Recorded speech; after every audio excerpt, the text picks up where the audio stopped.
My next guest has $20 billion in assets under management in investment funds focused on Vietnam, private equity, and real estate. With me now is chairman and founder of KYG International, Catherine Yip. And Catherine doesn't do a lot of interviews, but she has graciously come to our Hong Kong studios today so we could pick your brain on just where you're putting all your dollars. Which in the region excites you the most? I think for me it's actually the China +1 strategy, and my +1 I happen to have selected Vietnam and the Mekong Delta region, just because I think Vietnam as a country is very interesting.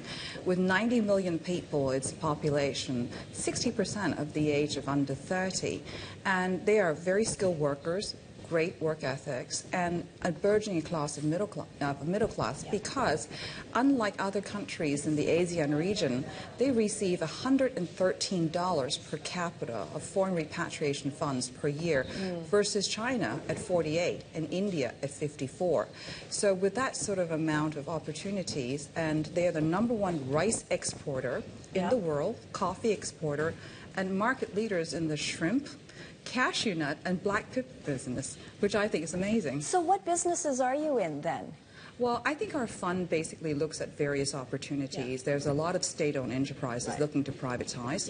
I think there's also a lot of opportunities in real estate because of its middle class, and a huge amount of consumer buying power because of all the cash and liquidity that they have in abundance, basically. So it's about the supply chain, but it's also about those finished products getting into the hands of consumers. Absolutely. So it's the retail companies. Absolutely, and also manufacturing is very good as well. You know, about 1/3 of Samsung products will be made out of Vietnam in the future.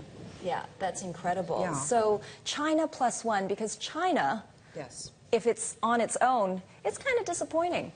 Well, I think you know, it's been a very volatile market, and China's the world's second biggest economy. You know, we can't afford to ignore it, but I think it's going through some growing pains at the moment in terms of reforms, but yet I think in the long haul, you know, China will be fine. So I think with all good things, you have to also look at other opportunities in the region as well. All right. In the private equity space, you've got a lot of investors. They want to put their dollars to work literally by placing it directly into the hands of people who are going to grow their dollars. So in terms of which sectors you like, what are your plays? I think for me, I think that overall, I think the tech sector is good. I know there are a lot of people who think the tech sector is not. But, you know, Asia is a young population. We have double the amount of, you know, handheld devices per year over US and Europe, and that's just not going to stop. And I think as we go into the tech sector more and more, our lives are so integrated, and we're vertical. We manufacture here, we develop here, and we use it here. So. And do you think that as the demographics shift into a more wealthier, middle-class income, more educated, that the buying power, the purchasing decision that these consumers make are going to be a little bit more sophisticated, like developed markets? Absolutely. And I think brands have to adjust their core competencies. I think, you know, with anything, you know, when you come out to Asia, you can see the different taste levels. You know, people are actually more sophisticated than before. They're not just looking for brand, they're looking for quality as well.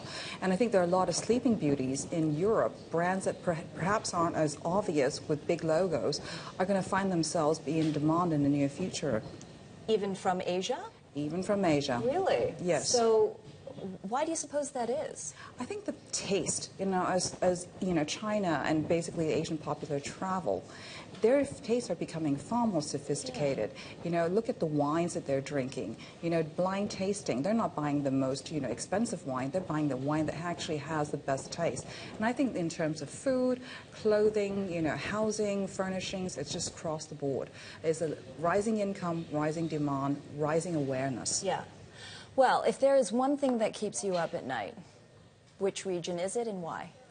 I think, you know, we are global citizens. I think ultimately, personally, I look at world peace. I know it sounds corny, but I think it's important. Stability is important. It is. And it also affects the market, you know, how people's sentiments are and how they look at short-term, long-term investments. So I think that's perhaps, you know, the economic issue is one thing, but ultimately political stability is very important to me. Well, Catherine Yip, chairman and founder KYG International. I know it was your TV debut, but thank you for making it here at Bloomberg.